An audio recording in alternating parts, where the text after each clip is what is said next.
माँ, मैं और रंगीलो भाभी अनाज लाने के लिए बाहर जा रहे हैं। एक तो पहले से ही हमारे जंगल में अनाज की कमी है, ऊपर से अभी बारिश का मौसम भी आ गया।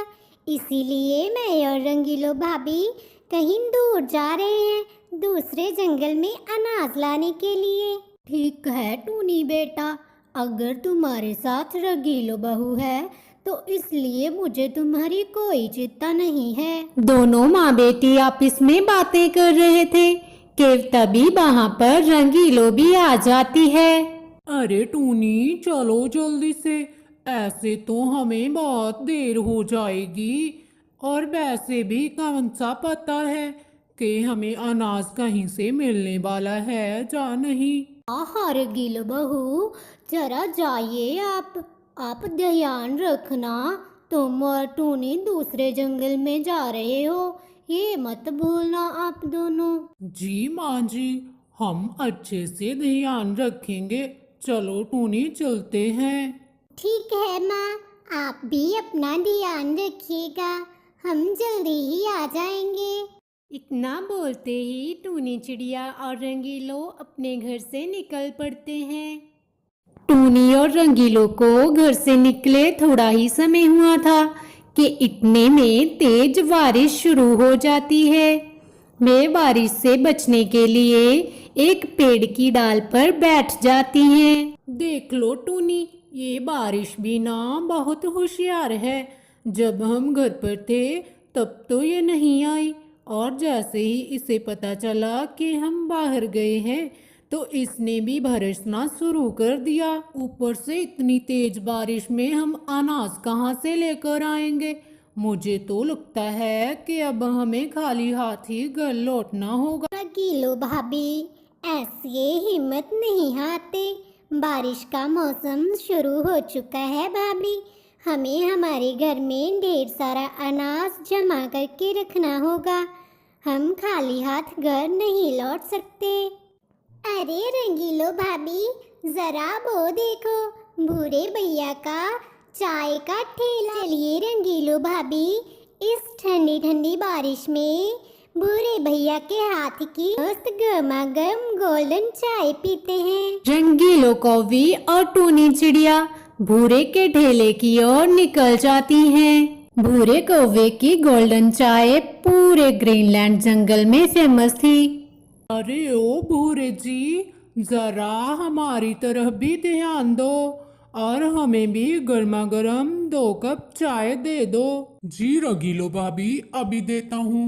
भूरा कौवा टूनी और रंगीलो को एक एक कप चाय दे देता है। और बताओ भूरे जी, कैसा चलता है आपका चाय की दुकान का काम। रंगीलो भाभी, दुकान तो ग्राहकों की भीड़ से जमा रहती है, लेकिन मैं चाय वाला सिर्फ अकेला हूँ। सारे काम दुकान के मुझे करने पड़ते हैं और जिसके कारण मैं बीमार पड़ जाता हूँ। बुरा ना मानो तो भूरे जी, आपकी समस्या का मेरे पास सल्यूशन है। कैसा सल्यूशन भाभी, बताइए तो जरा। यही कि अब तुम्हें शादी कर लेनी चाहिए भूरे जी। अरे भाभी, आप भी ना। और नहीं तो क्या बुरे भैया, भाभी सही तो बोल रहे हैं, अब आपको शादी कर लेनी चाहिए। और नहीं तो क्या भूरे जी, चलो अब बता कब करने वाला है तू शादी। रंगीलो भाभी, पहले हमारी टूनी की शादी तो हो जाए। जब हमारी टूनी की शादी हो जाएगी तब मैं भी कर लूंगा शादी। बुरे भैया, क्या आप भी, हमारा सुझाव आपने हम ऊपर ही डाल दिया।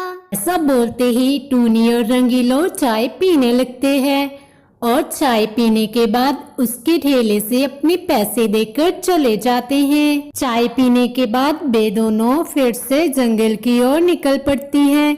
थोड़ी देर उड़ने के बाद एक अनजान जंगल में पहुंच जाती हैं। दूसरे जंगल पहुंचते ही वे दोनों एक पेड़ की डाल पर बैठ जाती हैं। उनके सामने एक खाली घोंसला उन्हें दिखाई दिया। रंगीलो भाभी, जरा वो देखो, हमारे सामने एक घोंसला ऐसे ही खाली पड़ा है। हम उस घोंसले में जब तक बारिश नहीं रुकती वहाँ पर ठहर जाते हैं। अरे नहीं रे बाबा, हमें ऐसे ही किसी अनजान घोंसले में नहीं रुकना चाहिए। अगर वो घोंसला किसी शिकारी पक्षी का निकला तो? लेकिन रंगीलो भाभी, अब हम बारिश में भीग रहे हैं। अगर हम ऐसे ही भीगते रहे तो हम बीमार पड़ जाएंगे। और ऐसा भी तो हो सकता है ना भाभी कि वो पक्षी भी हमारी तरह अच्छा हो और ऐसे ही बारिश में कहीं दूर गिर गया हो सकता है टूनी, चलो चलते हैं। दोनों ही उस घोंसले के अंदर आ जाते हैं। घोंसले के अंदर आते ही उन दोनों की आंखें फटी की फटी रह जाती हैं, क्योंकि घोंसले के अंदर पक्षियों के पंख और अंडों के छिलके थे। अरे बाप रे रंगीलो भाभी, ये तो सच में किसी शिकारी पक्षी का ही घोंसला है। हमें सबसे पहले यहाँ से भागना होगा। यह घोंसला तो बहुत खतरनाक लग रहा है भाभी। अरे टूनी, तुझे बोला तो था मैंने कि मुझे वो घोंसला सही नहीं लग रहा। दोनों वहां से बाहर निकलने ही वाली थी कि तभी वहां पर उस घोंसले का मालिक शिकारी चील आ पहुंचा। अरे वाह, बगल में शोरा और शाहिर में ढंडोरा। आपुन इतनी तेज बारिश में शिकार की तलाश में यहाँ वहाँ भटक रहा था और खाली हाथ आपुन वापस लौट आया। मेरी तो निकल पड़ी। आपुन तो अब थारे को खाकर ही अपनी भूख मिटाएगा। हा हा हा हा। बे ओ चील के बच्चे, तुम हमें हाथ तो लगा कर दिखा, फिर बताती हूँ मैं तुझे। हा हा हा हा हा। मैं तो तुम्हें कच्चा खाने वाला था, लेकिन अब आपुन का प्लान बदल गया है। इस ठंडी ठंडी हवा में मैं आपुन थारी बिरयानी बनाकर खाऊंगा। जरा थोड़ा देरी और रुको, आपुन अब बाजार से स्पाइसेस लेकर आता है। चील उड़ते हुए निकल गया। वे उन दोनों को अपने घोंसले में बंद कर देता है। प्लीज, अगर कोई सुन रहा है तो हमें घर के बाहर निकालो। तभी वहां से एक बल्लू नाम का चिड़ा गुजर रहा था। आवाज को सुनाई देते ही वे आवाज की तरफ बढ़ने लगा। कोई हमें सुन रहा है तो प्लीज हमें दरवाजा खोलिए। हम घोंसले के अंदर फंस गए हैं। अरे, ये आवाज तो इसी घोंसले से आ रही है। मुझे लगता है कोई पक्षी इस घोंसले में फंस गया है। मुझे पक्षी को बाहर निकालना ही होगा। फिर बल्लू चिड़ा घोंसले का दरवाजा खोल देता है। से ही बल्लू ने घोंसले का दरवाजा खोला, वहां पर शिकारी चील अपना सामान लेकर लौट आता है। अरे, अब थम कौन हो और थम आप उनके घर में क्या कर रहे हो? तूने जिन दो पक्षियों को पकड़ कर रखा है, मैं उन पक्षियों को बचाने आया हूँ। हा हा हा हा हा हा हा हा हा। चील बल्लू पर झपटने ही वाला था कि बल्लू ने वहां से चाकू उठाया और चील की गर्दन में गाड़ दिया। फिर उन तीनों ने मिलकर चील को मार मार कर चील की हड्डी पसली एक कर दी और बल्लू रंगीलो और टूनी को अपने साथ अपने घर ले गया।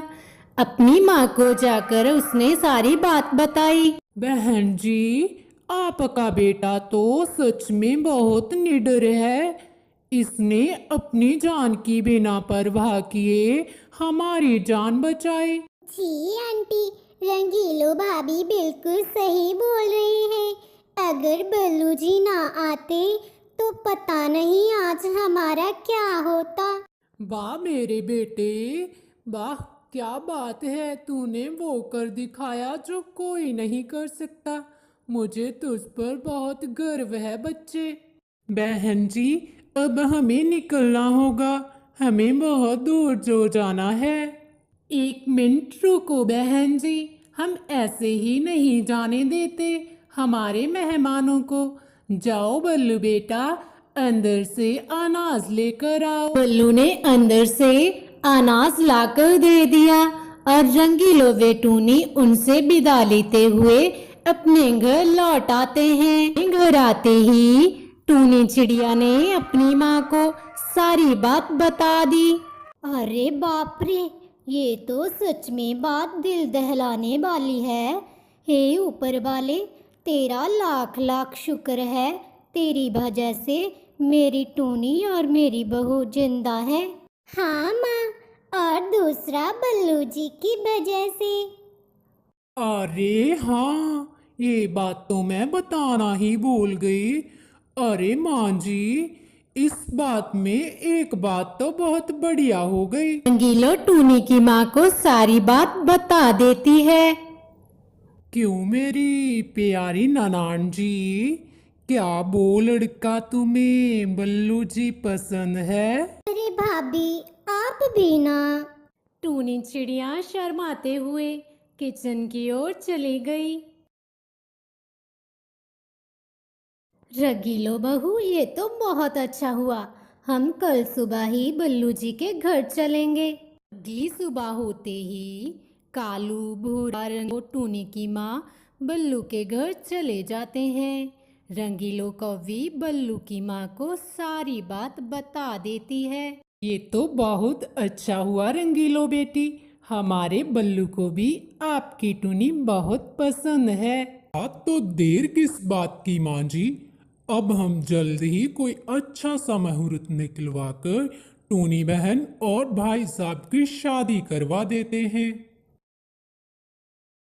कुछ दिन बीत जाते हैं कि फिर एक दिन जंगल वासियों की मौजूदगी में बल्लू और टूनी की शादी धूमधाम से हो जाती है। तो दोस्तों, कैसी लगी आपको हमारी ये कहानी टूनी और बल्लू के शादी की? हमें कमेंट्स में जरूर बताना। अरे, आप सब कहाँ जा रहे हैं? अभी मेरी शादी बाकी है। तो मिलते हैं अगले स्टोरी में।